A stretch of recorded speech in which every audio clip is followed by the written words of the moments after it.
I had to been like 12, 13, and I grew up in Southeast Washington D.C. and you know that they say that that's like one of the roughest side of town in Washington D.C. So back then when I was growing up, it was a lot going on.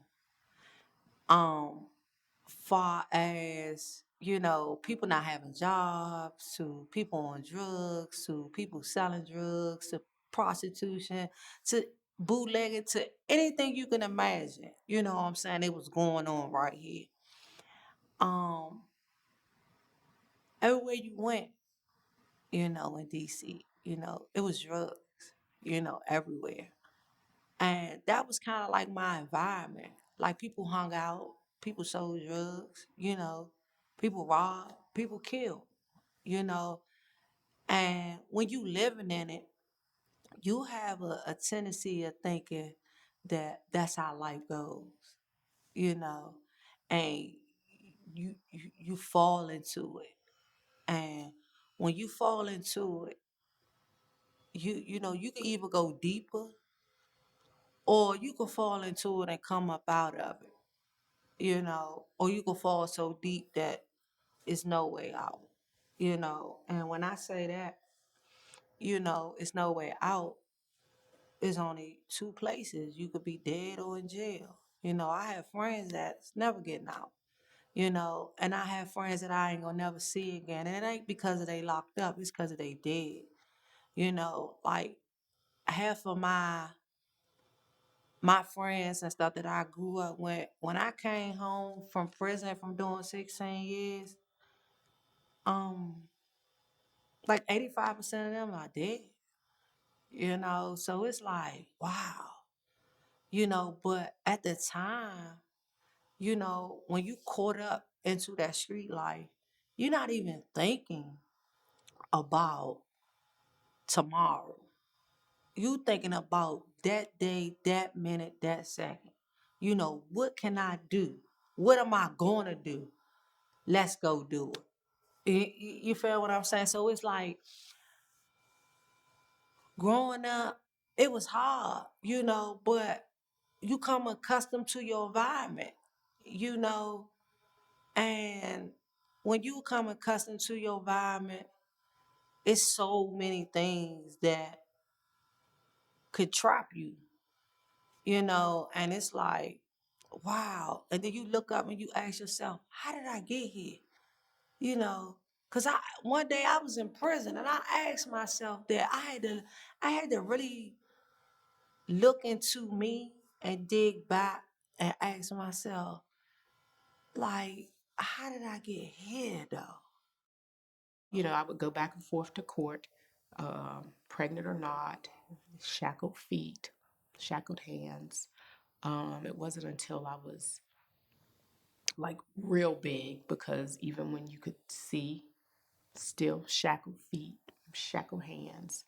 And it wasn't until the last time when I went for sentencing that they got concerned that I might fall and didn't shackle my feet. But I still had, the chains rattling all on my baby. I was 191 pounds at this point. Um, and that's when I was sentenced. Was it 60 months? I think it was 30, 30? What is it? I think it was 30 months. Um, but uh, it didn't even matter at that. I was really enjoying my pregnancy. And then the baby, he was 2 weeks overdue. They could not get that baby out. They would walk me all night, and then I was always hot, so I'd be taking off my clothes and just walking around. It was like, you got to put some clothes on, but it was all women's unit, so everybody in there was pregnant, so they understood. Look, it's hot. This baby is hot. Um, and I would always read to him, while I was pregnant, read the Bible. And his name is Jordan because that's the river that Jesus was baptized in, and he knows that. Um, and let me see, what, two weeks overdue. I finally went into labor. My I out of nowhere, and I don't know if you have children, but I had forgotten what a contraction felt like. But you'll never forget. But when you feel it, it's like, oh my God, I can't believe this again. Out the blue, I just had a contraction. I hit the floor. So of course, they're rushing me down to medical and trying to get me out of there. Finally, we get out in the ambulance. The battery dies for the ambulance. Um, so I'm just all over the place in this ambulance. I mean, I can remember it as if it were yesterday. They end up having to take me to Greater Southeast Hospital. We're in there. I remember the first epidural. I could still feel him kicking in my ribs. So they had to give me two epidurals. The whole time I'm still handcuffed to this bed. So after two epidurals, my placenta abrupted. So of course at this time, he's starting to lose oxygen. So I had to have an emergency C-section, handcuffed to this bed. So when I was incarcerated, I connected with an old friend like long time ago that I've known. I got myself involved with different various of programs. One was emotional awareness. One was life coaching, life coach. Another one was nutrition, financial. I did computer skills. I went to different like anger management classes, and I went always stayed in church. I was um, I was working a job. It was in supplies when I was in there, but it took me probably 1, 2, 3, 4 months to get all that. Right, it took me 4 months to get it all together before I could even go through all those things. So the first 4 months, I cried. I was angry. I was walking around with my head all over my head. I had this I don't care attitude. I was like really depressed. I felt like lost. I felt like damn, my life is like gone. Like I don't, why I'm here. And um, in that moment, I was walking the compound. I realized that I had a lot to offer, and it's emotional. That I'm even talking about it, and because I felt like that was it for me, you know. I wasn't expecting to be in a prison. You know what I'm saying? Like I wasn't expecting none of that. The food was nasty. I lost so much weight. That's how depressed I was. Was there a moment or like something that happened that was kind of like that transformational moment, or was it just kind of gradual? When I was facing me, I was facing me. Like who else can I can't run from it now. Gotta face it. So, cause I used to run. Everything I done, I run. Every all my life I ran. And in this moment, I couldn't run. Where can I go? I was there. I had to go up the street. I call it up the block, back to the cell. Up the block, back to the cell. So I can't run from me. I had to deal with me. And that's what happened. I dealt with me. Course, I didn't have anywhere to go. So that was a fear. I knew I could be in the halfway house, I don't know, 6 months or something like that. So when it got time for me to be released, and I knew that the halfway house was the address for me, I didn't, I wanted to leave, but I didn't want to leave because I had a sense of security. I knew what was going to happen every day, and you know what I'm saying? From sun up to sundown, I knew what was going to happen. I've been out of society 7, 8 years. And so now you're going to thrust me back into society, and I don't have a clue. I don't have an ID. I don't have an address. You know what I'm saying? I don't know what's going to happen.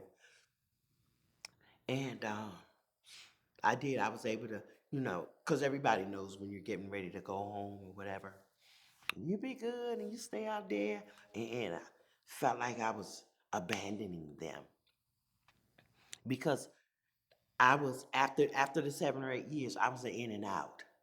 So I encountered them a lot where they were doing 15, 16, 17, 18, 19 years straight, And I remember hearing one of them say, you know, I wish I could go home. You need to stop coming in here.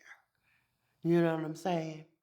And that tore me up. Didn't wake me up right then.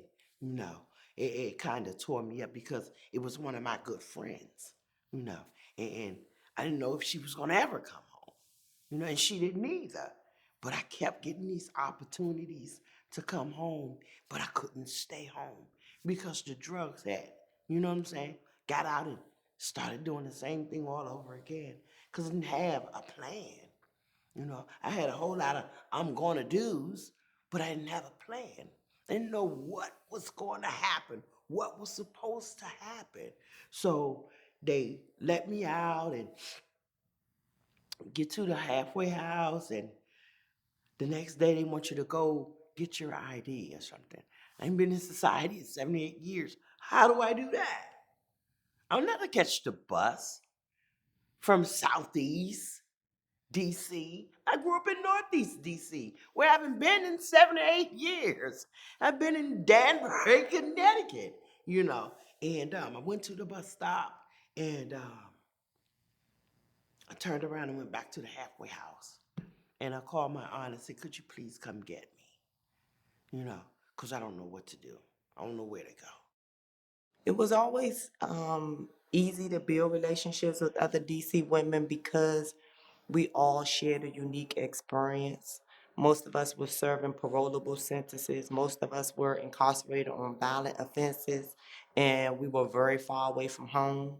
Didn't have a lot of opportunities for visits and phone calls and things like that. So forming an alliance with one another, forming a bond with one another was easy. And then as younger women would come into the system, they would sort of look to me for support the same way I had looked to the older women for support. And I would encourage them to like get their GED, take classes, and do things to prepare themselves for release.